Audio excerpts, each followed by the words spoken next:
chiste muy lindo que se contaba en mis viejos años de estudiante en la calle Viamonte. En la calle Viamonte estaba la Facultad de Filosofía y ese era un ámbito mítico donde circulaban personajes como Oscar Mazota, León Rosigner, en fin, Liceo Verón, Sebrelli, y a veces yo.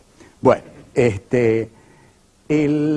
había un chiste que salía en una revista que era el siguiente, era una broma a la filosofía idealista. En el primer cuadrito de la historietita salía un filósofo y había un florero dibujado en el aire. Y el filósofo decía, todo esto es muy sencillo, ese florero está ahí porque yo lo pienso. Como yo pienso ese florero está ahí. Segundo cuadrito, el florero y el filósofo. El filósofo dice, si yo dejara de pensar que ese florero está ahí, tercer cuadrito, el florero solo, y se escucha la voz del filósofo, ese florero dejaría de existir.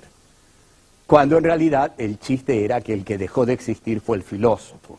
Este es un chiste típico del materialismo filosófico, es decir, el que propone la primacía de la materia por sobre la subjetividad. Nosotros éramos muy jovencitos y estábamos estudiando a Descartes en 1966. En 1966 se da el golpe cavernícola del general Juan Carlos Onganía.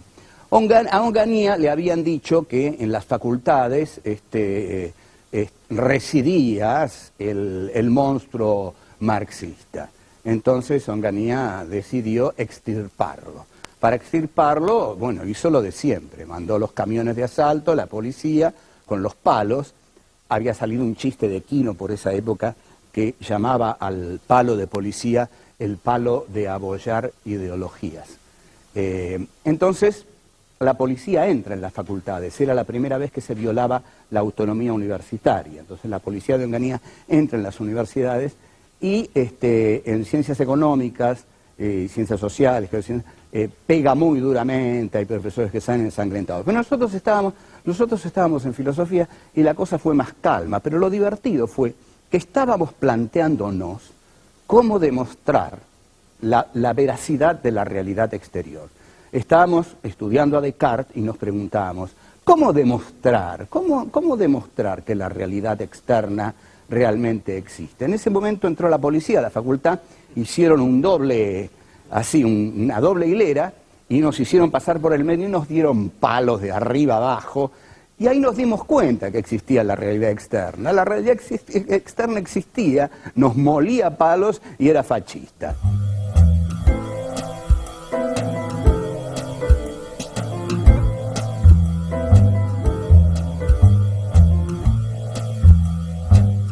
Aparte de los bastones de la policía de abollar ideologías, la subjetividad como principio fundante de la filosofía y como elemento a partir del cual se podía demostrar la existencia de la realidad externa, el cogito cartesiano, el ego cogito, el pienso luego soy, va a recibir varios palazos, digamos, a lo largo de la historia, pero hay uno sobre todo que, digamos, en Buenos Aires es muy conocido y que proviene de la cualidad neurótica de esta ciudad portuaria, llena precisamente de neuróticos, y donde hay muchos neuróticos hay muchos psicoanalistas, y donde hay muchos psicoanalistas hay muchos neuróticos a la vez.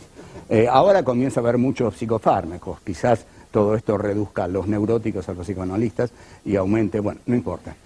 Paso ahora al tema al que quería ir. El tema al que quiero ir es justamente Freud. Como vemos aquí, Sigmund, Freud es un hombre que dijo una frase muy adecuada, que un cigarro a veces es un cigarro. Porque siempre que uno ve un cigarro dice, oh, eso es un pene. No, no, no. A veces un cigarro es un cigarro. Aún en Buenos Aires, aún en Buenos Aires. Bueno, el golpe que el psicoanálisis le da al sujeto cartesiano es decirle, como le diría Freud a Descartes, mire, Renato, realmente hay algo que usted no tuvo en cuenta. Usted, Renato, preguntaría Freud, ¿se come las uñas? A veces sí, diría Carmen. Usted a veces hace actos que no puede controlar. Uy, sí. ¿Usted sueña cosas? Sí. ¿Sueña con su padre, con su madre? Ah, sí, bueno, usted es un neurótico. Es decir, hay cosas en su sujeto transparente, translúcido, punto, indubitable de todo conocimiento, hay cosas que ese sujeto ignora. Y esas cosas las ignora porque yo no sé dónde, va a decir Freud, no sé dónde está esto. No es que el inconsciente, ¿qué es el inconsciente, diría Descartes? El inconsciente es todo aquello que no pasa por la conciencia, que no se entiende desde la conciencia, sino que no puede ser ni conocido ni controlado por la conciencia. O sea, su conciencia, Descartes, no es tan transparente, sino que está realmente herida o dividida. Ese sujeto está dividido porque hay en él una opacidad que nos lleva a hacer actos que no queremos hacer, nos lleva a tener conductas repetitivas que no queremos tener, nos lleva a soñar cosas que nos revelan o nos ocultan otras cosas. Entonces Freud le enseñaría a Descartes la primera gran herida del narcisismo del cogito, que es la existencia del inconsciente. Bueno, vamos a eso yo quería enunciarlo ahora para dejarlo planteado, ¿no? Como la gran herida del cogito cartesiano va a ser esa. Está en muchos libros de Freud, quizás esté en algunos más que otros, pero es bueno, recurrir a ciertos libros de Freud para que descubramos cómo el inconsciente, cómo brillantemente lo ha trabajado don Sigmund, efectivamente hiere el narcisismo del cogito cartesiano. Ahora, el problema en el que habíamos dejado a Descartes era cómo se demostraba la existencia de la realidad externa. Ahí Descartes recurre a la veracidad divina, pero para recurrir a la veracidad divina hay que demostrar que Dios existe.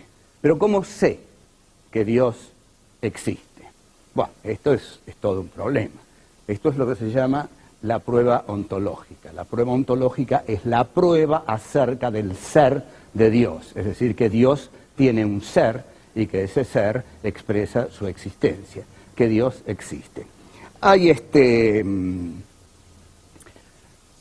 un punto que yo voy a analizar acerca de cómo Descartes demuestra la existencia de Dios, y que es el punto más genuinamente cartesiano.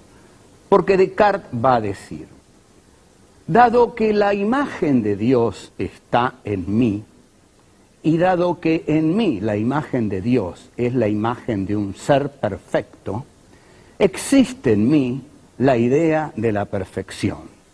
Si la idea de la perfección existe en mí, que soy un ser imperfecto, quiere decir que alguien que es perfecto la puso ahí. Esto está claro, pero igual lo voy a repetir. Descartes demuestra la existencia de Dios del siguiente modo. Existe en mí la idea de la perfección. Yo no soy perfecto. En consecuencia, alguien que es perfecto la puso en mí. Y ese es Dios.